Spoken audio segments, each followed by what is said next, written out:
We are seeing Gary Gensler's plan in place. Can we stop it? Next.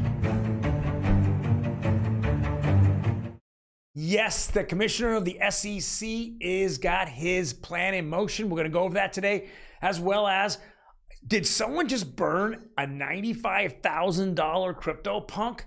Wow, craziness all today on OG Crypto and NFTs.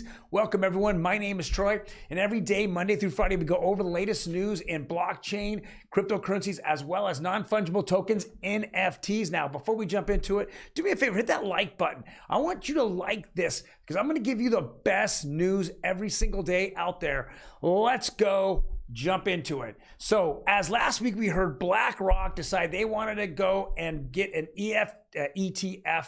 They want to get that approved through the SEC. Now we're seeing Fidelity rumoring the same thing. Now, what have we always thought? We've had the last 2.5 years of a tyrant mobster out there, and he's been bullying everyone around and taking people down, pushing them around. Why? Because he wants to get his buddies in Wall Street in. Now, we all know that he's just a puppet for something bigger, and that bigger picture is here now. BlackRock last week, this is today, Fidelity rumored to file Bitcoin spot ETF in the US, bid for Grayscale. So Grayscale had done this. They were turned down by the SEC. They sued the SEC, and the judge laughed off the SEC. That lawsuit is still going on. But Fidelity wants to come in and buy out Grayscale and let them tap out. We are seeing this happen on a bigger, grander scale. All you crypto sleuths out there, I don't care if you're on YouTube or Twitter, you need to unite. We don't need to have tribalism and have all these issues like, oh, my coin's better than your coin, and all this crap. We don't need that. We need to unite against a single front, and here is the single front. Every single week, we're finding something different popping up, and it's formulating what his plan is. Let's jump into it. So now we just jump from BlackRock, Fidelity, and now we're going to JP Morgan. And what's funny about JP Morgan is that they always have a backstory that they are secretive about. JP Morgan report, Hinman documents in the SEC Ripple case strengthen Ether. Never strengthen Ether. Why is JP Morgan coming out and saying this? Well, let's go over the history and what happened even up to last week. JP Morgan went to Consensus and Joe Lubin, and number one, they're already being accused that they were there at the very beginning at the ICO, and they are a disguised whale. So that's being a big issue that Joseph Lubin will not address, that JP Morgan Chase owns Ethereum and bought it from minute one. But let's just fast forward to about 6 months ago. Some of the back end special licenses, and technology was secretly sold off by Consensus to JP Morgan, and it wasn't really known or understood by everybody that were investors in Consensus. So in Switzerland, those investors turned around and sued Consensus and said, you can't sell it to JP Morgan. You can't give out that information without all of us saying it's okay, or at least coming to a vote. So now there's a huge lawsuit. So it's come out that the intellectual properties of Ethereum are now up in the air, but Consensus tried to sell them to JP Morgan. That's why JP Morgan is coming out and talking about this case. If you really look at the SEC Ripple case and the Hinman documents, it shows that Bill Hinman never was going to use the Howey test law that was in place for the last 80 years. He just said something off the cuff of his head after talking to Consensus 4 times and Vitalik on the phone, all proven in the release of all the documents that the judge released with the Ripple case, that they were getting direction from a lot of different people in the Ethereum, pro-Ethereum arena, including Cooey's, the law firm, Cooey Simmons, I think it is, and it's one of their lawyers who has come out and multiple times said, I met face to face with Bill Hinman. We discussed what he was going to say in that particular speech. Hinman was asked while he was in a deposition, did he ever meet anybody from that law firm? And he says he he can't recall. Well, we know he did because they keep saying that he did. So we know that he's been lying the whole time. Hinman has been caught lying on several different occasions here in his deposition to what is happening on those Hinman emails. It's now you're just having market participants, big market participants that Gary Gensler has been backing to take over. So if we were to look at what the real project here, what the real plan is, you have all the big companies, all the Wall Street firms, all the worldwide financial institutions in place. And then you crush crypto. And how do you crush crypto? Well, it's really easy.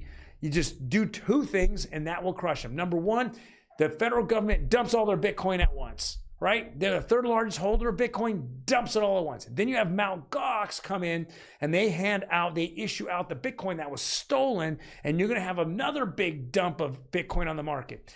Bitcoin gets sucked down to under 10,000, and then you have all the altcoins get sucked down, and who's there to pick up the pieces?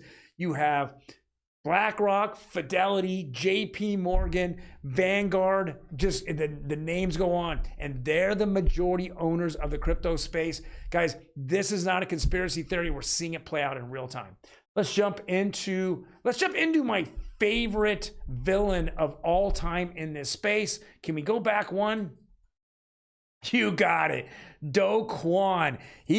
I call him the influencers, king. There's so many influencers. Hey, George, how'd it go with Do Kwon and Terra when you told all your people to buy it?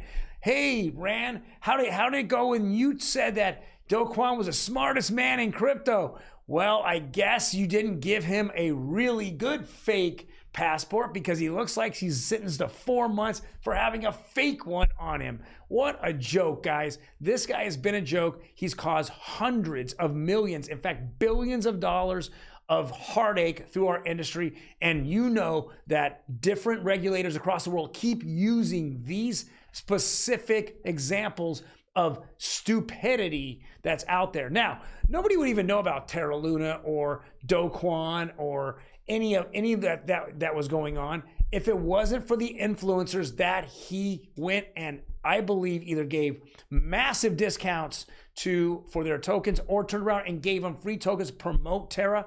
We're never going to know because those guys will never tell the truth. They'll just say, oh, so sad, so bad.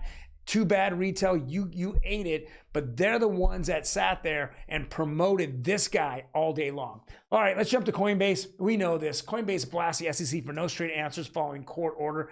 The SEC has no answers.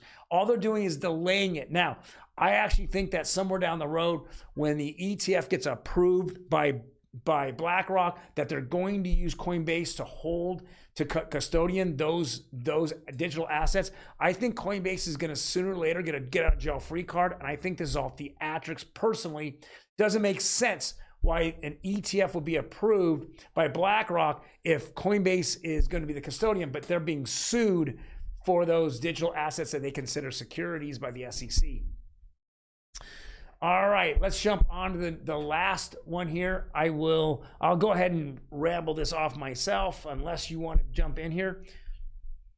All right, $95,000 CryptoPunk NFT burned by Bitcoin bandits revived as Ordinal's inscription.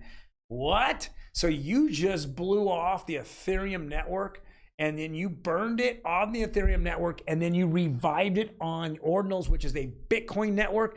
Very interesting. Are we going to see a lot of this? Now, I know if you're a real hype maxi on Bitcoin, this is a good headline. But what really hurts is that the more this happens, the more congestion your network has. And the Lightning Network is already a nightmare. It's already hundreds of thousands of transactions behind, or they're stuck in limbo. The price to transact in Bitcoin, is just, it's so high. In fact, last time I looked, it was $4 a transaction when you could go on any other network like outside of Ethereum, because Ethereum's the worst of all in transaction fees. But if you were to go on Polygon or Hedera or even RIP or XRP, you're looking at fractions of pennies to transact on their system.